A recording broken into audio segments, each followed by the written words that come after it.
UK cohorts. Directly below me is Ryan. Welcome back, Ryan. Yes, sir. I hope you're doing well.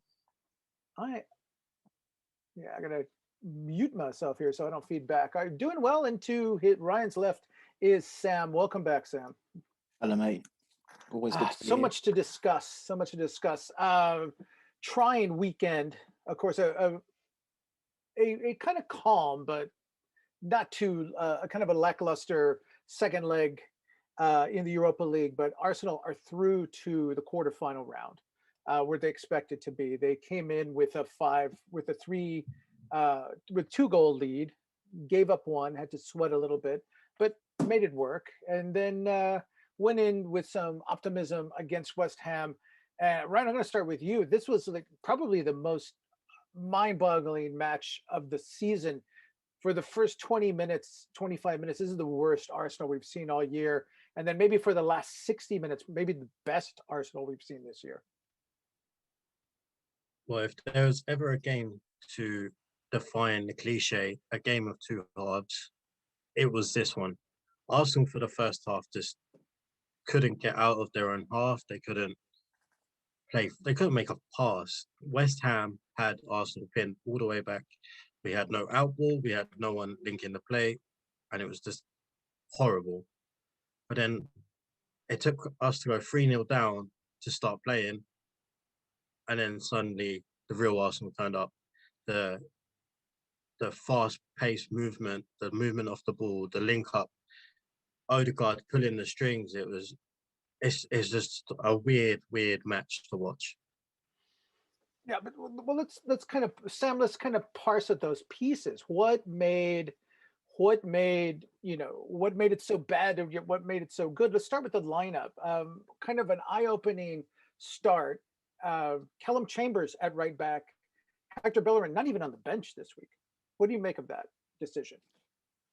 I think in terms of he played right back previously, and it works in certain games. If you're trying to deal with an aerial threat, because you look at that West Ham side, you're looking at Souček, Dawson, Antonio can, well, as we saw, beat anyone in the air. Then you've got a raft of other players to come in as well.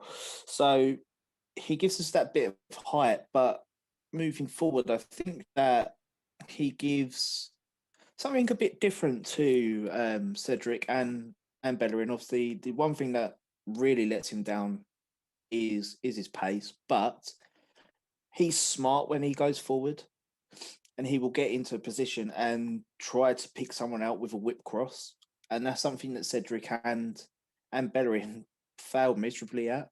Now, not Bellerin, Cedric can pick out a good cross, but they're not whipped, they're not quick, and that is ultimately the type of cross that we need to our strikers, because our strikers aren't the aerial prowess of most strikers. They prefer the ball into feet, and Chambers offers that. Let's talk about that. Ryan, I was watching the first goal again earlier today. It was just on a clip that kind of went through my Twitter feed. And yes, I mean, I think back to Callum Chambers before he had the knee injury.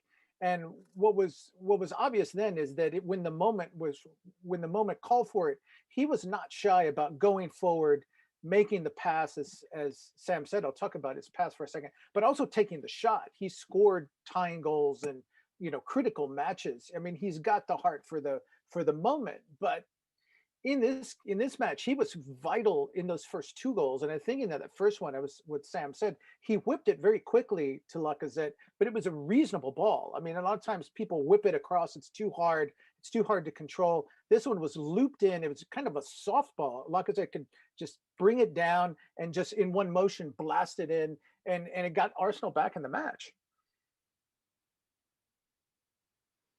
Yeah, and if you remember rightly, Callum Chambers saved Emery's job a few times against Aston Villa, against Southampton. He scored and assisted in them games. When we first saw Callum Chambers, one of his debuts was actually against Arsenal for Southampton at right back, and he was absolutely brilliant then. And I had to few interactions on Twitter the other day saying that he's not good enough. He's a championship player. Da da da da da. But at the end of the day, you know what you're going to get from Callum Chambers, and that's a 7 out of 10 every single week. He'll put all his everything into the game. He'll give you his best, and usually his best is pretty good. He's got the knack of. He's very good on the ball, so he's got the knack of playing the right pass at the right time. He keeps the ball. He doesn't just go long every single time like the other two right backs. And that cross he played for Lacazette's goal was good, but I think his second one was even better. He's absolutely whipped it so hard the defender had absolutely no chance. The defender just couldn't get his feet right, and it's just slammed into the goal. But then saying that, I think there was a cross that didn't get put away. That was his best cross of the game. He's whipped it, and Fabianski and a defender got caught in two minds, and luckily they got away with it. But his crossing is probably the best in the team at right back. Well, let's stay with that question then. When you've got somebody with who adds that much to the attack, none of these guys are brilliantly fast. Hector was brilliantly fast. He's regained most of it. We've talked about his shortcomings, but it looks like I'm going to stay with you, right? It looks like he's going to stay, or I mean, Hector's going to leave. The inn still is pretty full at right back because you've got Cedric, you've got Callum Chambers. What do you do with Callum Chambers? He's getting a little bit old. He's not old, but he's getting a little bit older, coming off a serious injury. But Arsenal has a lot of homegrown players on loan. Do they keep a spot? There are lots of reasons to keep him, but how do you keep him? So I've put this question to our private Discord, the Daily Gooner Discord, to everyone in there, and there was quite a few answers. So I've been thinking about it for the last couple of days, and when I found out we was going to be talking about Callum Chambers today, I thought, well, what could we do with Callum Chambers? And I thought, why don't we just play him next to Thomas Partey? He's incredible on the ball. He can play a pass. His passing distribution is brilliant. Defensively, he doesn't give the ball away. Why can't he play in centre mid next to Partey? He got Fulham's player of the season as central midfield. So why can't he just make that transition to our midfield, give him a few games there, see how he does? I mean, realistically, we've got nothing to play for in the league. I know we're only a few points away from European spots, but Europa is where it's at. Why don't we give Xhaka a rest and just try him next to Partey, see how he does, and then get that high tier, S tier right back that we crave. All right, Sam, let's stay with the opening of this match because again, I think we're all just banging our heads against the wall when it was 3-0 and Arsenal again came out. I was listening on a Spanish language feed and they kept saying, that they were asleep. And we've seen this before. This is a topic that we've kicked around over and over and over again in our private chats, but is this a product of playing Thursday football? I mean, I've heard Ryan say it might be better off if they don't get into Champions League to avoid another year of Europa because Thursday does them no favors on the weekends. Yeah, I think with the Europa League, especially if you're in the Europa League as well, you're travelling vast distances. And people may say that, travelling doesn't take it out of you. But when you're travelling to essentially 2-3 days a week, it does. And then you're expected to train to a high level and then play to a high level as well.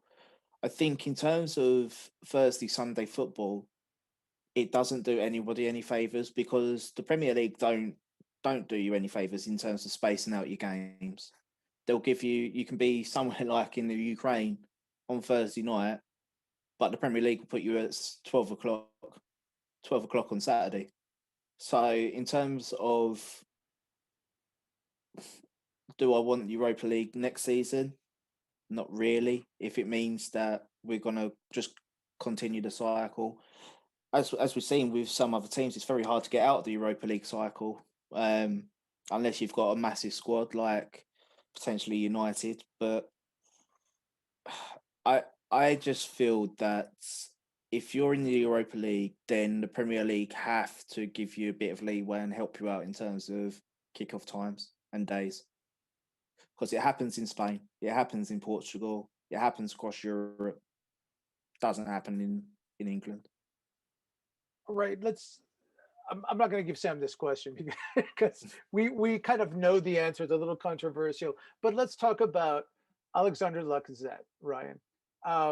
One of his better games, arguably perhaps his best game of the season. He's another one of those guys like Kellum Chambers who really kind of got the bit between his teeth when they went down.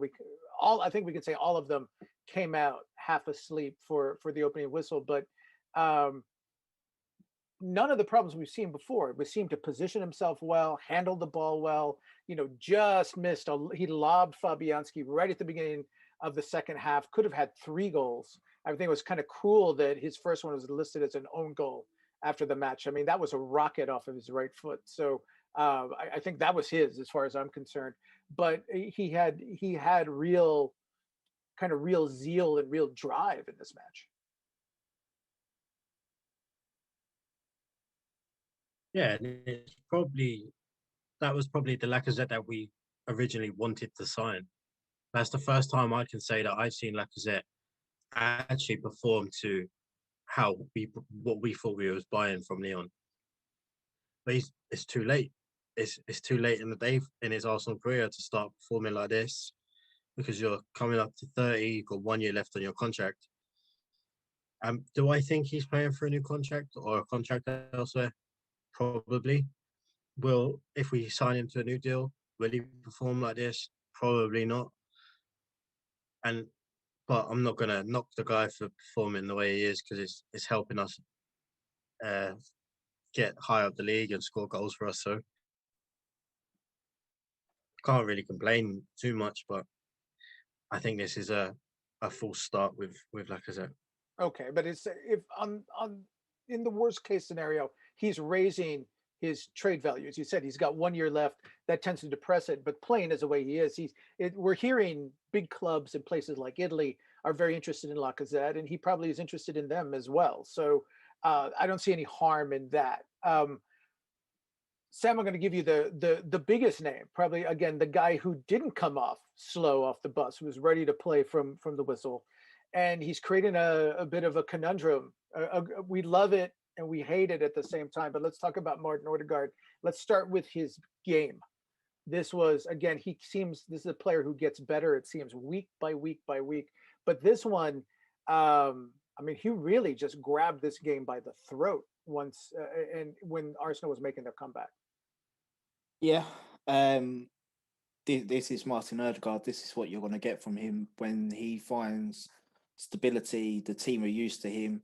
Because you look at the West Ham game compared to other games where Martin started in that number 10 slot, we wasn't really finding him. But against West Ham, we was. And the thing with Martin Odegaard is that he will drop deep to try and pick up the ball and make something happen, spray it wide, and then he makes that third person run to then back it up and support. He's not afraid to have a shot outside of the box. He's intricate when he's in and around. He's always available, and he doesn't shirk his defensive responsibilities either. So in terms of if you can create a perfect number 10 right now, that'll be Martin Odegaard.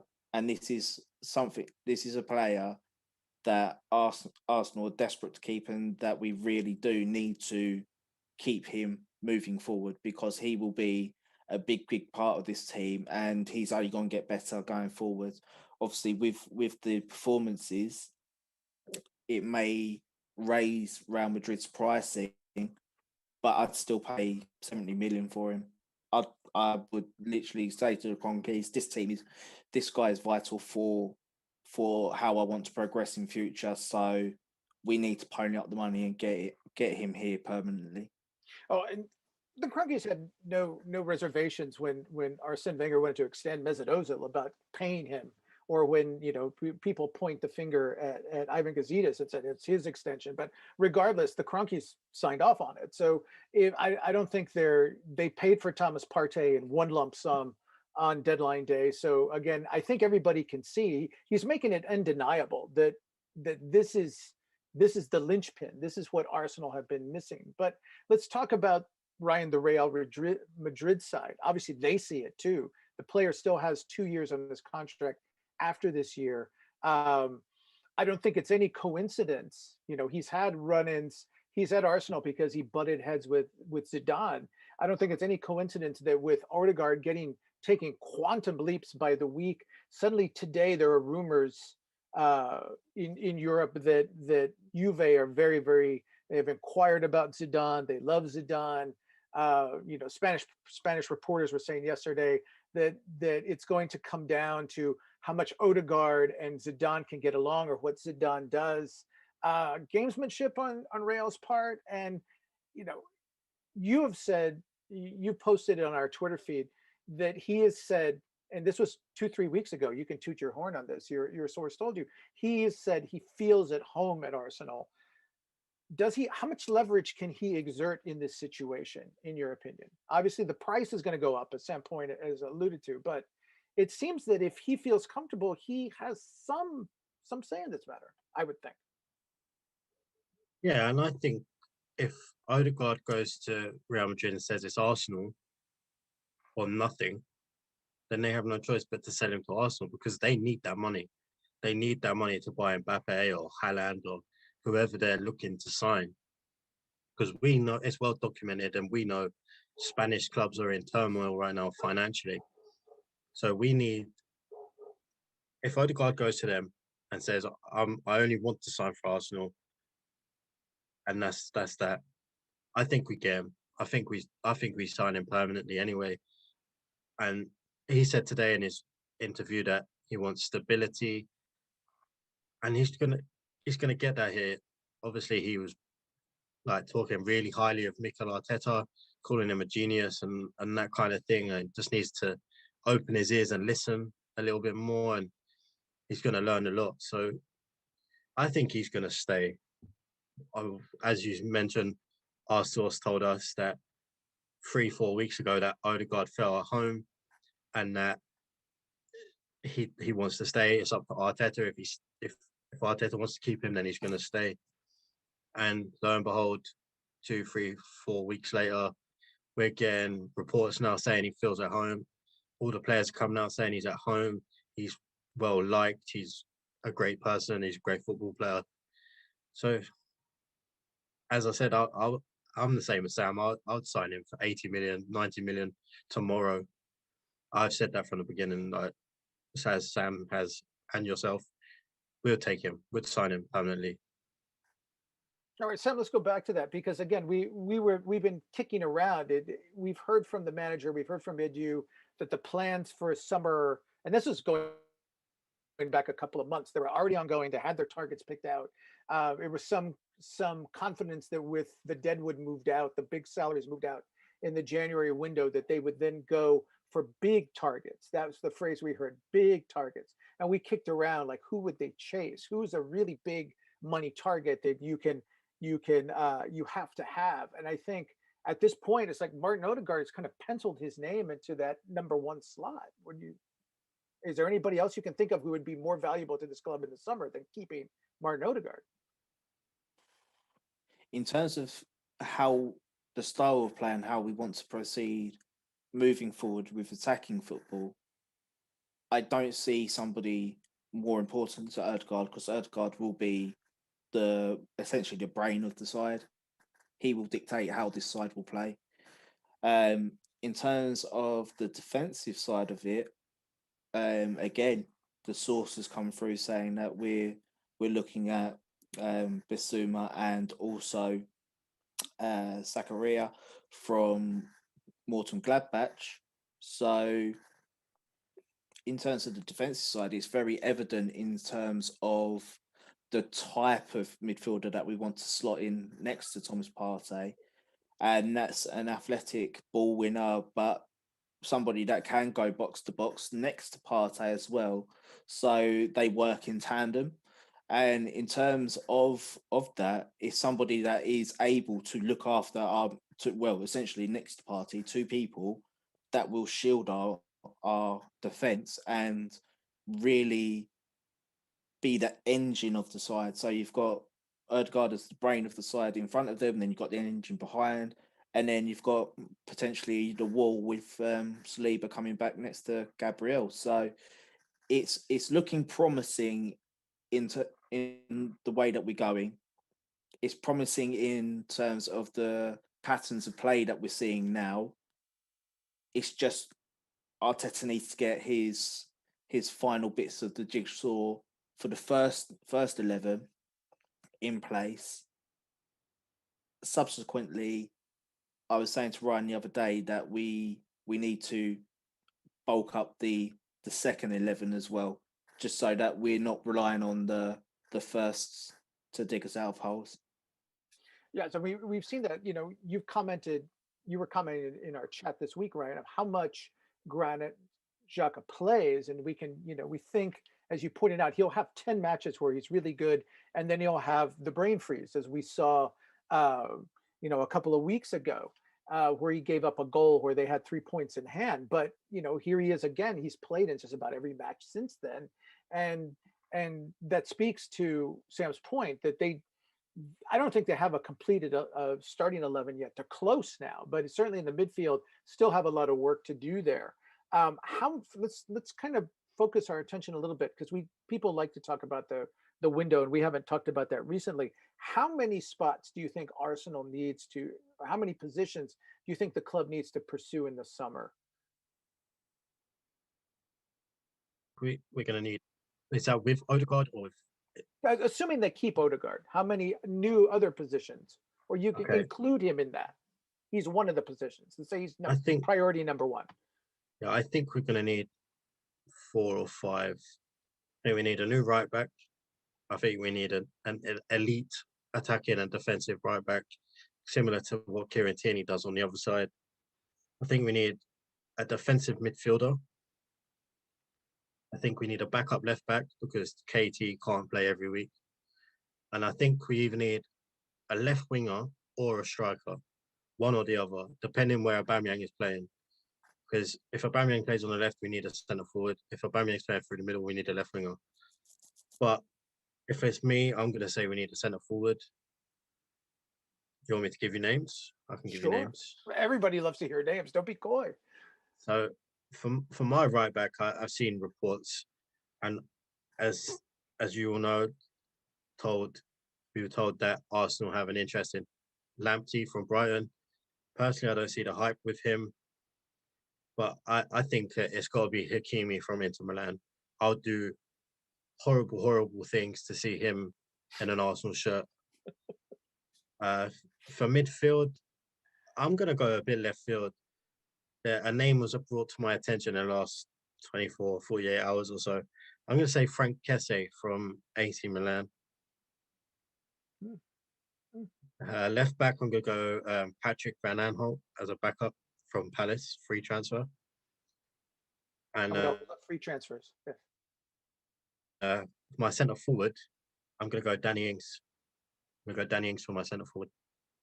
Okay. I'm going to give you the same exercise, Sam, because I imagine lots of names are out there.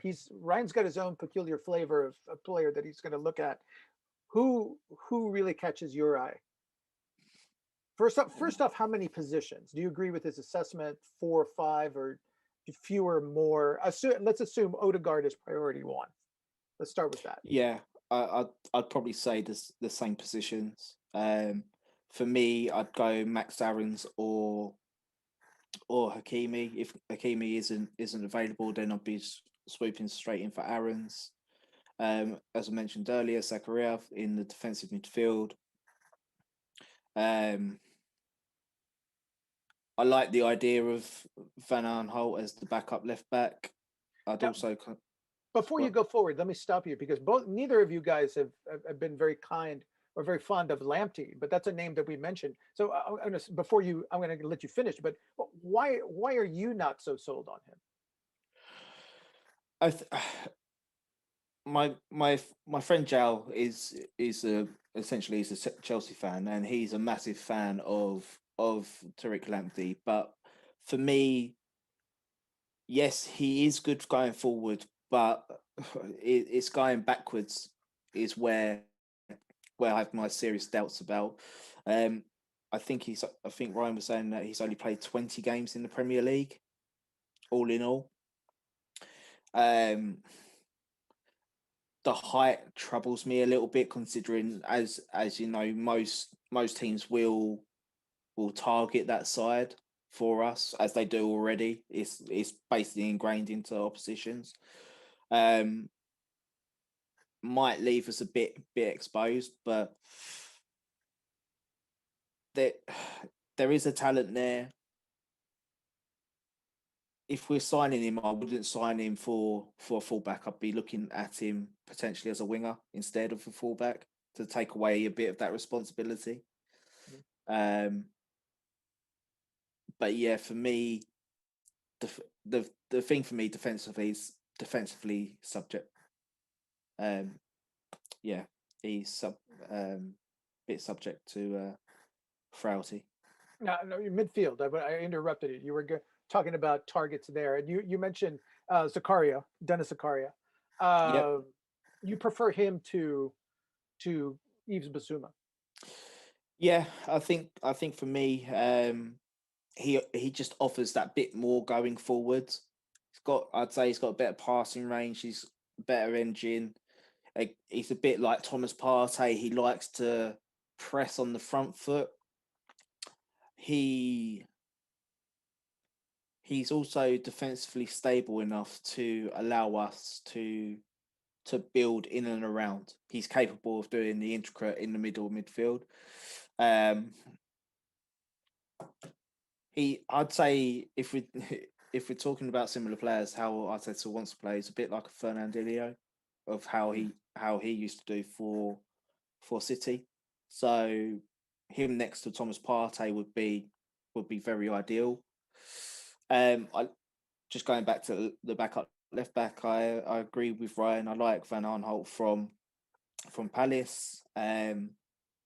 Bertrand might be another option from Southampton, but again, it depends what's going on with him on the south coast.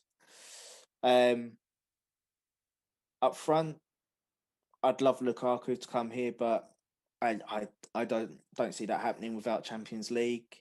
Um, but I would be seriously looking at Ivan Toney from Brentford because that guy is just going to get better and better. He's already producing outstanding numbers in arguably one of the hardest leagues in Europe due to the sheer amount of games. I think if you put better players behind him, then the guy's going to be making massive leaps. And Brentford don't get strikers wrong. You just have to look at Ollie Watkins, Morpie, and things like that. Added bonus is that he's homegrown, something that we're going to need to seriously consider as we move forward. Even if he was Lacazette's replacement to come in when Aubameyang isn't firing. Again, I think that if he were to come in, he would probably bench Aubameyang. I'd go on a limb and say that. Makes him all the more interesting as a target. Gentlemen, let's. It doesn't concern Arsenal directly, at least not immediately. It probably will in a month, but we need to talk about. Let's go back to Europa before we move forward and talk about Liverpool. Arsenal got through, but the club that they are playing next, Slavia Prague, got through and then covered themselves in infamy. Ryan, just disgraceful behavior by their player and their fans, and you know the racial abuse of a Rangers player. Their fan base kind of flaunting that that behavior, and that's Arsenal's next target. The Arsenal players have already stepped forward and expressed support. You know, because this is, as we've seen, there's been a campaign in the Prem. kneeling before matches. And it's in all of the major leagues of, banning racism. But it seems that in certain cases it's just lip service. But these players really do seem to be pushing for that. And I've been talking in the group that this is something I think the English press might want to address as the match comes forward, that they can actually play a role in putting this club a bit on the defensive. But it seems like this is a burden that may fall to the Arsenal players. Is that a negative or is it a positive going forward? Well, considering Glenn Kamara used to play for Arsenal and is a Hale End graduate, he knows most of the youngsters. So I would say it's a positive because now the youngsters are going to want to outperform the first team, which then pushes the first team to perform better. So everyone's going to be their levels are going to be very raised, mainly because the youngsters want to put dirt on their name. So I think it's a positive. Obviously, what the Slavia Prague, their fans and their players, I can't believe they've come out and denied it. But I can't see UEFA doing anything either about it, which is horrible to think. So, but the players, I think it's a positive for them because they're gonna want to, as you see on Twitter, everyone's Arsenal gets racism, and that's how I think the Arsenal players are going to be like as well. Yeah, and there's been some discussion, Sam, among some of the veteran players as we've gone now almost three quarters of the way through the season. Some players are saying, I'm a little tired of these pregame kneels. We know that some of the Arsenal players, Aubameyang specifically, were some of the most adamant at the beginning of the year, like, no, this is serious. This isn't just a slogan. This means a lot to us. I imagine some of them are taking this personally as well in the preparation for the match, even though it's still almost 4 weeks away. Yeah, as Ryan said, Glenn was a former youth here. Some of them may have played with him. He may have been in and around the team at the time. But I think in terms of racism as a whole, as I wrote an article previously, it's disgusting how Slavia are in Europe, considering they've had a history of racism beforehand. I don't know.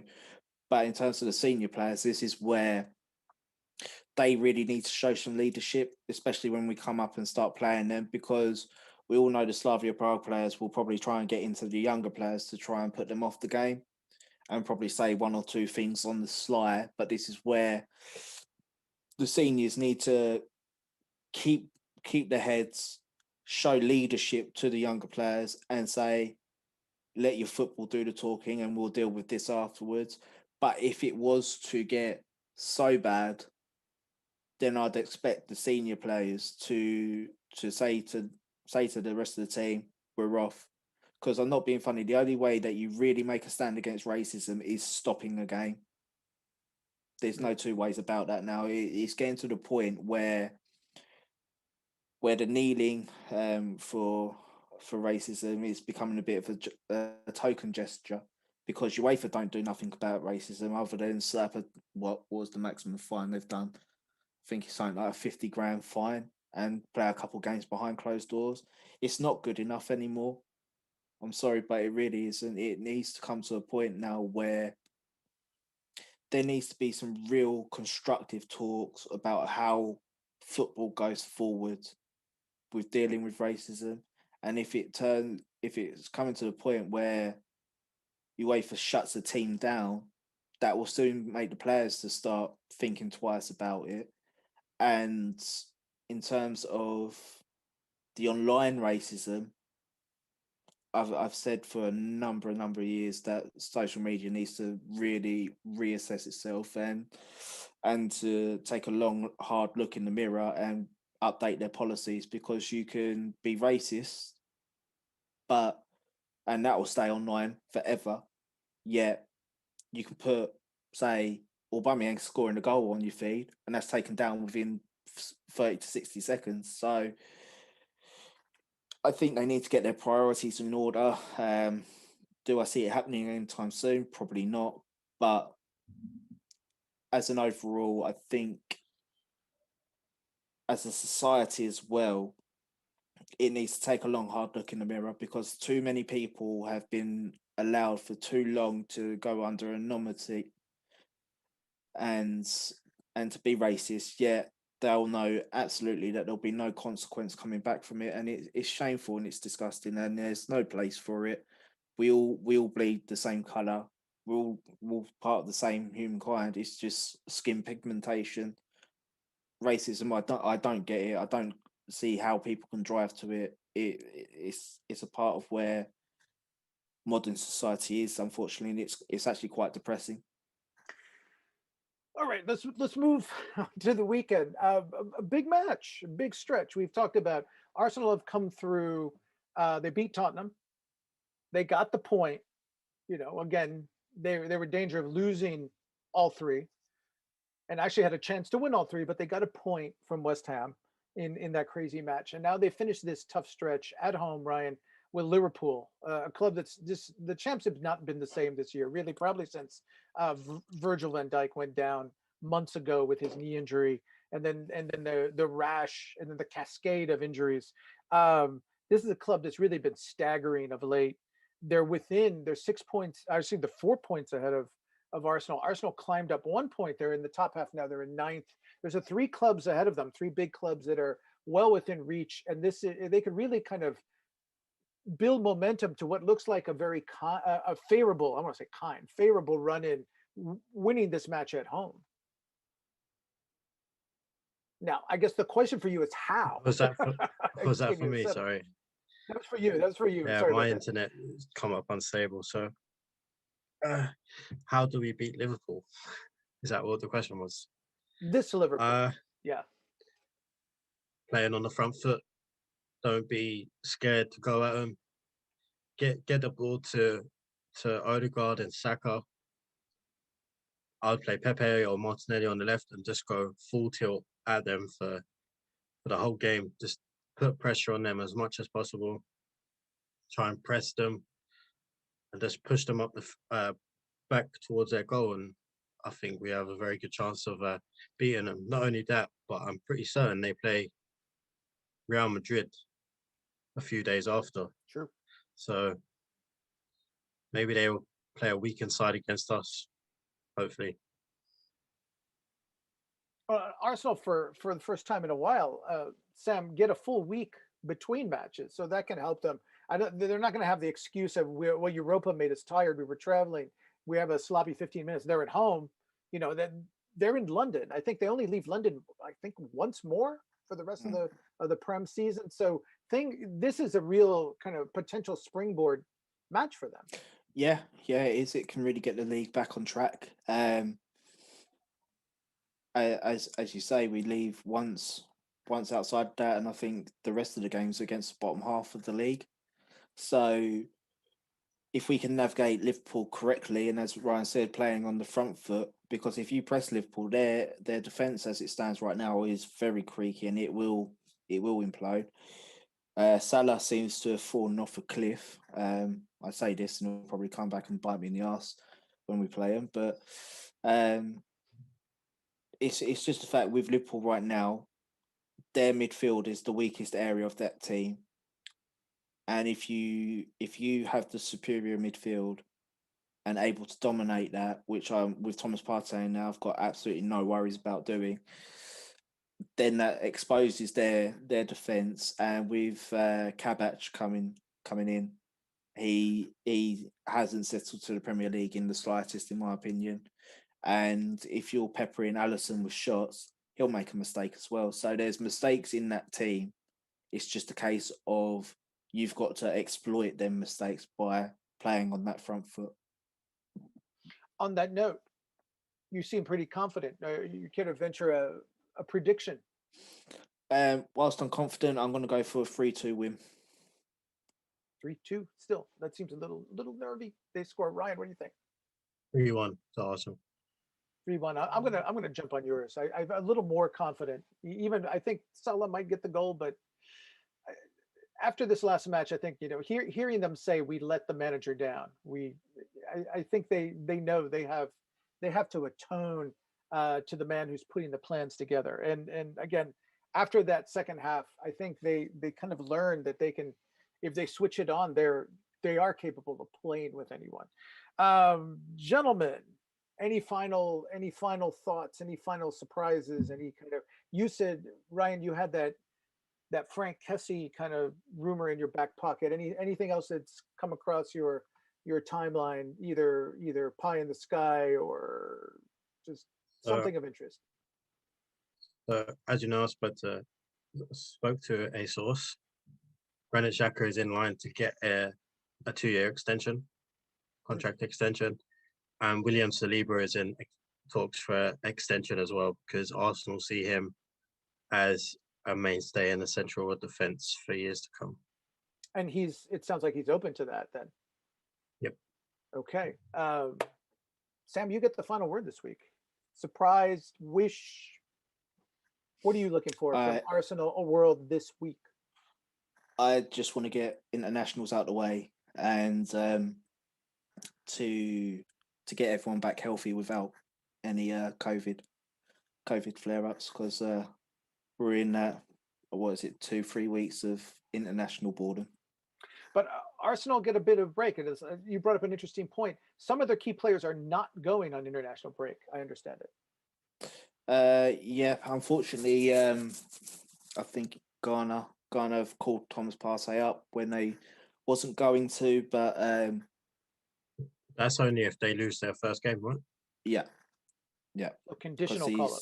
He's will miss the first game due to quarantine, but if they don't need him, then I would imagine he'll be on the first flight back. But it'll be good for the players not having an international break to get the rest in. It'll be good for Arteta to then probably give them 3 or 4 days off and then start working for Liverpool and be really able to have like a mid-season pre-season, if that makes sense. Mm-hmm. Just to get some more ideas over and to really work on the analytics, because looking at how Arsenal played and the shortness in terms of the games, the analytical side of the team and tweaking teams has been on a bit of a back burner, but it's something that will be looked at extensively, I'd imagine. All right, and again, I was in error earlier. There are 2 trips away from London the rest of the season, but one at Sheffield United, the other one at Newcastle. So again, those are winnable matches. They should be, being those both clubs being near the bottom, well, one at the bottom of the table. So a lot to look forward to. International break obviously coming up, but some very encouraging, aggressive attacking football to chew about, to replay, to think through, and wonder how the manager can find that last final kick. Again, Europa is still a ticket to the potential ticket to the Champions League. Lots of topics to discuss: transfers, potential transfers, end of the season. Can Arsenal climb up 3 or more spots and get into Europa? Just keep coming here. We appreciate you staying with us this evening. For Sam, for Ryan, I'm Raphael. We want to bid you a good night and hope to see you next week.